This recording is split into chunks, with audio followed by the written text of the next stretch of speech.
Et est-ce que tu sais c'était quoi le premier miracle de Jésus? Aujourd'hui, dans le défi lecture de la Bible de l'aurore au crépuscule, on va commencer par ce miracle. Donc, si tu ne sais pas, reste jusqu'à la fin. Nous, on lit la Bible de la Genèse à l'Apocalypse 10 minutes tous les jours. On a fini l'Ancien Testament, on a commencé le Nouveau et donc on est dans le livre de Jean. Donc, n'hésite pas à nous rejoindre. Merci Seigneur parce que tu es tout puissant. Tu es un Dieu de miracles et tu ne changes pas. Tu es le même hier, aujourd'hui et éternellement. Je prie encore pour tous ceux qui sont avec moi dans ce défi. Aide-nous à pouvoir arriver jusqu'au bout, jusqu'à Apocalypse ensemble et permets-nous de comprendre et mettre en pratique le passage qu'on va lire aujourd'hui. Et s'il te plaît, Papa, continue à agir dans la vie de Lucas afin qu'il puisse recevoir sa guérison. Au nom de Jésus, Amen. Alors, donc, on continue dans Jean 2. Or, le 3e jour, il y eut des noces à Cana, en Galilée. La mère de Jésus était là. Jésus fut aussi invité aux noces avec ses disciples.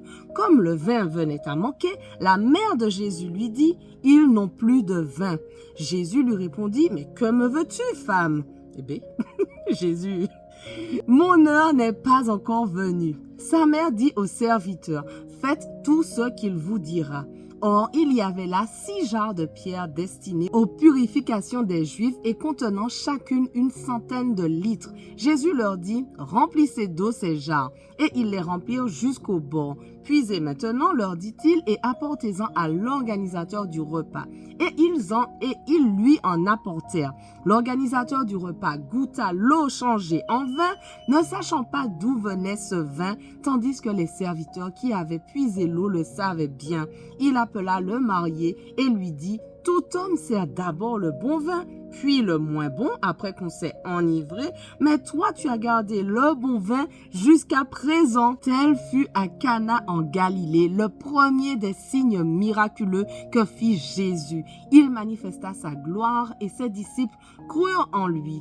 Après cela, il descendit à Capernaum avec sa mère, ses frères et ses disciples, et ils n'y restèrent que peu de jours.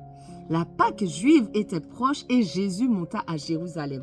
Il trouva les vendeurs de bœufs, de brebis et de pigeons, ainsi que les changeurs de monnaie installés dans le temple. Alors il fit un fouet avec des cordes et les chassa tous du temple, ainsi que les brebis et les bœufs. Il dispersa la monnaie des changeurs et renversa leur table. Et il dit aux vendeurs de pigeons, « Enlevez cela d'ici, ne faites pas de la maison de mon Père une maison de commerce. » Ses disciples se souvinrent qu'il est écrit, « Le zèle de ta maison me dévore. » Les Juifs prirent la parole et lui dirent, « Quel signe nous montres-tu pour agir de cette manière? » Jésus leur répondit, « Détruisez ce temple et en 3 jours je le relèverai. » Les Juifs dirent, « Il a fallu 46 ans pour construire ce temple et toi en 3 jours tu le relèverais? » Cependant, lui parlait du temple de son corps. C'est pourquoi, lorsqu'il fut ressuscité, ses disciples se souvinrent qu'il avait dit cela et ils crurent à l'écriture et à la parole que Jésus avait dite. Pendant que Jésus était à Jérusalem, lors de la fête de la Pâque, beaucoup crurent en lui en voyant les signes miraculeux qu'il faisait. Mais Jésus n'avait pas confiance en eux parce qu'il les connaissait tous. Il n'avait pas besoin qu'on le renseigne sur les hommes car il savait lui-même ce qui est dans l'homme. Jean 3.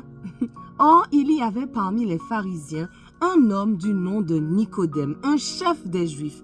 Il vint de nuit trouver Jésus et lui dit, « Maître, nous savons que tu es un enseignant envoyé par Dieu, car personne ne peut faire ces signes miraculeux que tu fais si Dieu n'est pas avec lui. » Jésus lui répondit, « En vérité, je te le dis, à moins de naître de nouveau, personne ne peut voir le royaume de Dieu. » Nicodème lui dit, « Comment un homme peut-il naître quand il est vieux?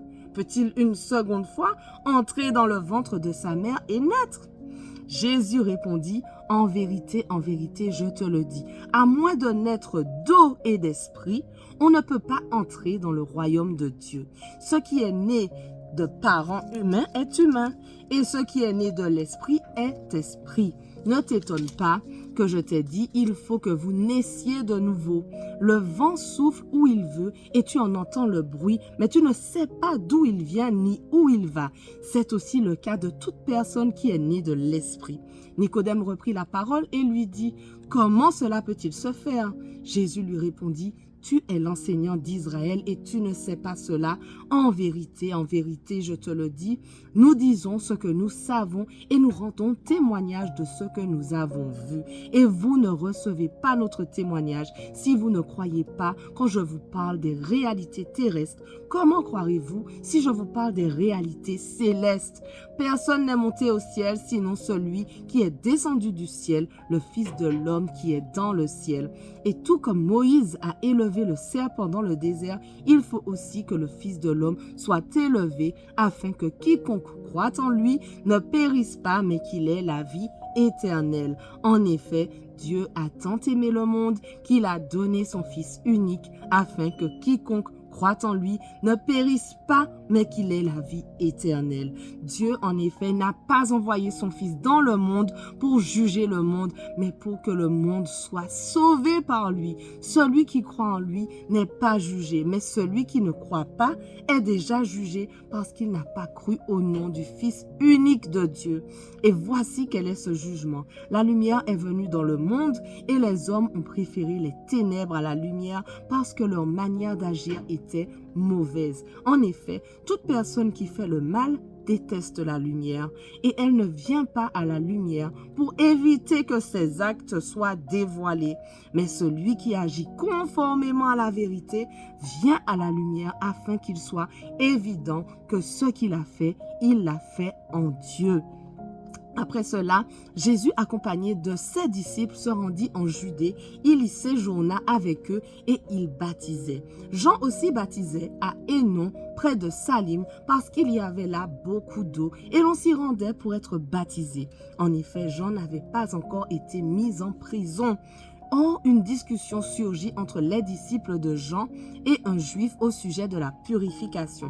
Ils vinrent trouver Jean et lui dirent, « Maître, celui qui était avec toi de l'autre côté du Jourdain et à qui tu as rendu témoignage, le voilà qui baptise et tous vont vers lui. » Jean répondit, « Un homme ne peut recevoir que ce qui lui a été donné du ciel. Vous-même, mes témoins que j'ai dit, moi, je ne suis pas le Messie, mais j'ai été envoyé devant lui. Celui qui a la mariée, c'est le marié, mais l'ami du marié qui se tient là et qui l'entend éprouve une grande joie à cause de la voix du marié. Ainsi donc, cette joie qui est la mienne est parfaite. Il faut qu'il grandisse et que moi, je diminue. Celui qui vient d'en haut est au-dessus de tous. Celui qui est de la terre est de la terre et il parle des réalités terrestres. Celui qui vient du ciel est au-dessus de tous. Il rend témoignage de ce qu'il a vu et entendu et personne n'accepte son témoignage. Celui qui a accepté son témoignage a certifié que Dieu est vrai. En effet, celui que Dieu a envoyé dit les paroles de Dieu parce que Dieu lui donne un esprit sans mesure. Le Père aime le Fils et a tout remis entre ses mains. Celui qui croit au Fils a la vie éternelle. Celui qui ne croit pas au Fils ne verra pas la vie, mais la colère de Dieu reste au contraire sur lui. Jean 4. Le Seigneur apprit que les pharisiens avaient entendu dire qu'il faisait et baptisait plus de disciples que Jean. À vrai dire, Jésus ne baptisait pas lui-même, mais c'était ses disciples qui le faisaient. Alors, il quitta la Judée et retourna en Galilée. Comme il devait traverser la Samarie, il arriva dans une ville de Samarie appelée Sychar, près du champ que Jacob avait donné à son fils Joseph. Là se trouvait le puits de Jacob. Jésus, fatigué du voyage, était assis au bord du puits. C'était environ midi. Une femme de Samarie vint puiser de l'eau. Jésus lui dit, « Donne-moi à boire. » En effet, ses disciples étaient allés à la ville pour acheter de quoi manger. La femme samaritaine lui dit, « comment? Toi qui es juif, tu me demandes à boire, à moi qui suis une femme samaritaine. Les Juifs, en effet, n'ont pas de relation avec les Samaritains. Jésus lui répondit, si tu savais quel est le cadeau de Dieu et qui est celui qui te dit, donne-moi à boire, tu lui aurais toi-même demandé à boire et il t'aurait donné de l'eau vive. Voilà, notre passage du jour touche déjà à sa fin, mais on continue dès demain. On ne lâche rien. Allez, sois bénis.